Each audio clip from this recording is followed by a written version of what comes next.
1944. Britain has been at war for 4.5 years, since Poland. Those were the days we couldn't believe our eyes and ears. Blitzkrieg, they called it. Lightning war.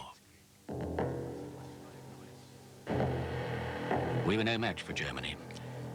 They'd been planning it for years. Austria, Czechoslovakia, Poland, Norway, Denmark, Belgium, Holland, Luxembourg, and then France.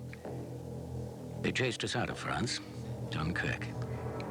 500,000 men got away, but they came home empty-handed.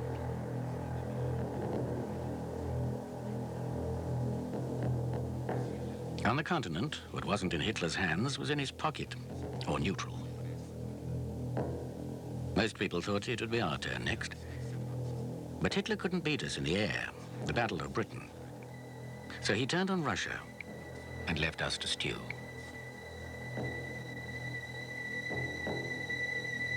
Churchill said we'd be back, though nobody knew quite how or when. There were lots of things we didn't know at the time, little mysteries, like the postcards. The BBC said, would we send in our holiday snaps and postcards? 10 million they got.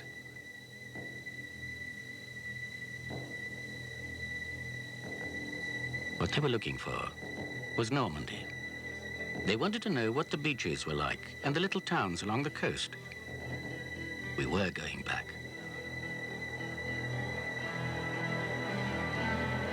The wheels were starting to turn. Things were getting better now the Americans had joined in. They'd been arriving over here since 1942. Overfed, overpaid, oversexed, and over here. But we needed tanks and ships, guns, planes, petrol, ammunition, not only men. May 1944 was the target, on the north coast of France. We knew we'd never capture a port. Dieppe had taught us that. So it had to be the beaches, flat, sandy beaches. Somewhere our fighter planes could reach to give us cover, and somewhere we could gather a whole army, 2 armies, until the breakout.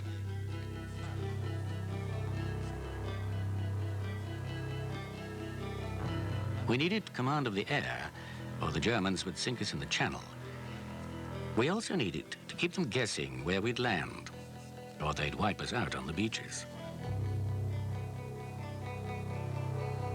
Operation Fortitude, it was called, the deception plan.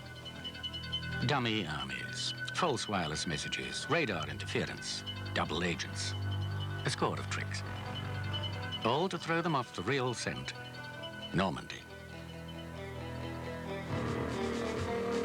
Already fighting Russia on the Eastern Front, the last thing Hitler wanted was a second front in the West.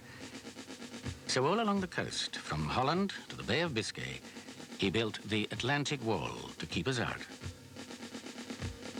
The heaviest concentration of men and guns was in the Pas de Calais. That was the obvious place. But all the beaches were choked with traps. Underwater at high tide, they'd rip our landing craft to shreds. So we'd have to land at low tide, at first light. The Air Forces needed a full moon for bombing the defenses on the night before, which narrowed the choice even further. The day was fixed, D-Day, June the 5th.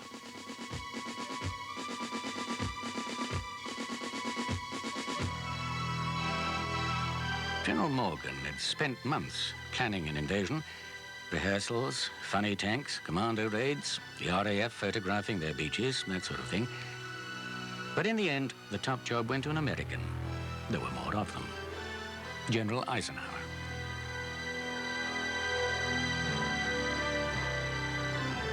The assault was one thing, but once we'd landed the men, 2 whole armies, we'd have to keep them supplied. We'd need a port to do that, so since we couldn't capture a port, we took one with us.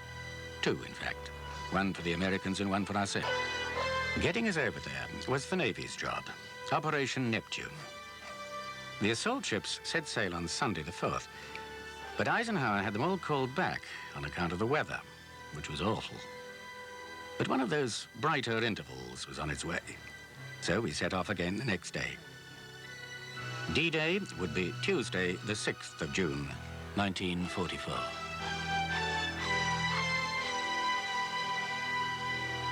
Rommel had the Normandy coast covered with big guns, bunkers and pillboxes. But if we could get past those, he'd find it hard to stop us. The plan was to go in on a very broad front and get inland before his mobile troops arrived. He knew, and we knew, the Battle of Normandy would be won on the beaches. During the night, the airborne assault.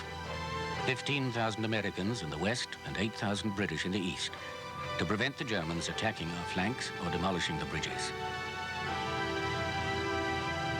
We sailed down 10 mine-swept corridors. Then we split up, the Americans to the west and the British to the east. The landing beaches had been given names and divided into 5 areas.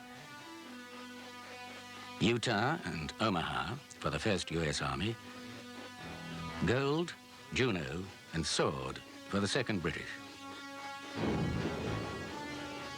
It all started when the Navy opened fire on the bunkers 2 hours before the landings. Shells flying over our heads as we went in. The engineers were first to blow up the obstacles. Then the infantry with swimming tanks to give them cover the minute they landed, and special flail tanks to thrash paths through the minefields. It was the Americans on Utah who actually landed first. They had the earliest low tide.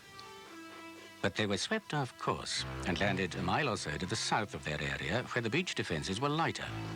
In an hour, they'd got off the beaches, and by evening, they'd linked up with the paratroopers inland.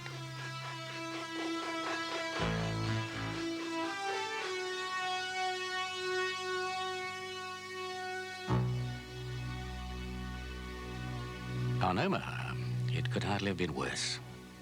Unbeknown to the Americans, the defenses were being manned not by the second-rate static troops they expected to find, but by a battle-hardened mobile division on anti-invasion training.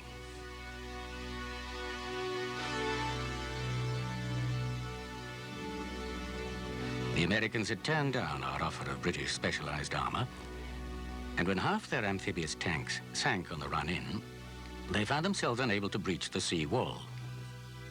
They were trapped on the beach and mown down in their hundreds by machine gun fire. Only sheer weight of numbers and pure courage got them off the beaches, and with the help of naval destroyers firing so close to the shore they were practically aground, they finally silenced the German guns. Next door on Gold, we British too met with the same show of force. But we had the funny tanks, blockbusters, minesweepers, bridge builders. And it didn't take long to get off the beach and move inland. But it was a house-to-house battle along the coast to Arromanches, where the British Mulberry was going to be built, and to Port-en-Bessin, where we were going to meet the Americans.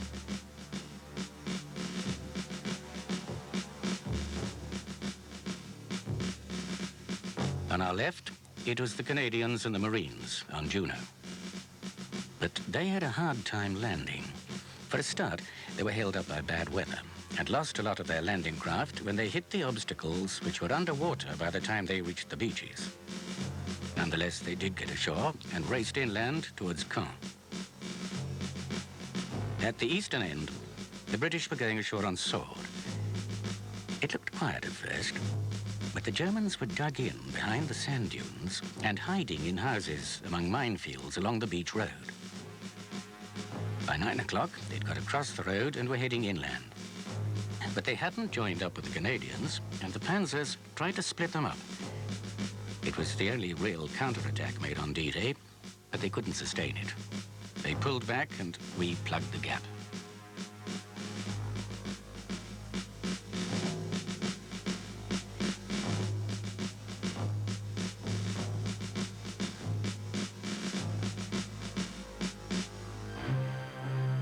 Once we'd got off the beaches, there was surprisingly little German activity. They all thought the weather was too bad for an invasion. Rommel had actually gone home to Germany. Ironically, almost all his commanders were away too, playing war games, what to do in the event of an invasion.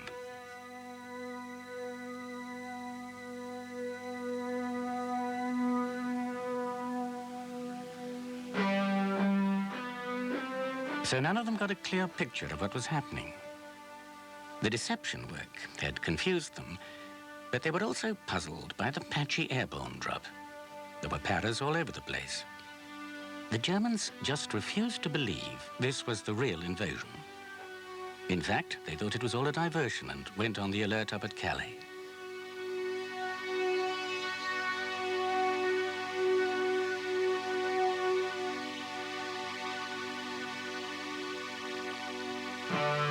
When they eventually got mobilized for a counteroffensive, our men had made themselves at home. We had a foothold. The troops with all their weapons, vehicles, food and fuel. The mulberries were built, the oil pipeline was laid, and we were ready for them.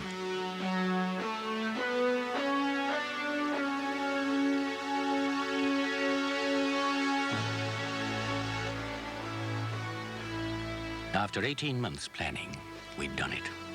The largest amphibious assault ever. 11,000 aircraft and 7,000 ships on D-Day to land 156,000 men and 20,000 vehicles in 24 hours.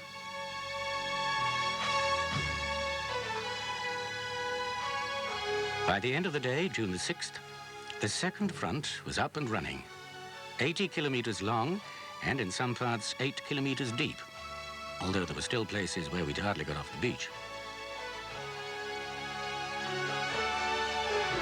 The most important thing had been the link-up with the airborne troops by the Americans at Sainte-Mère-Église and the British at Benouville, where the vital bridges over the Orne River and Caen Canal were captured intact.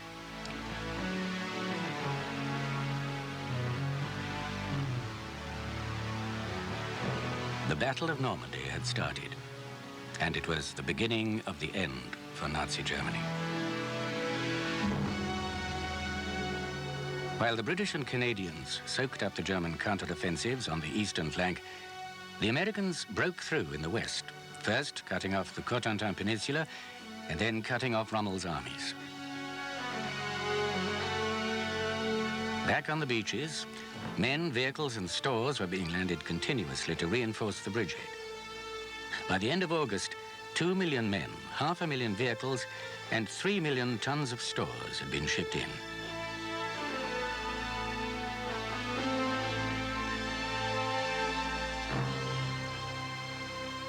And at the front, we'd got 4 whole armies across the Seine.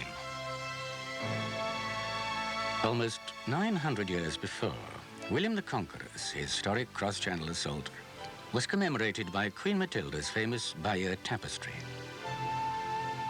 And now the tables had been turned. Another assault, another invasion. Commemorated here in an embroidery dedicated to the men and women of Overlord.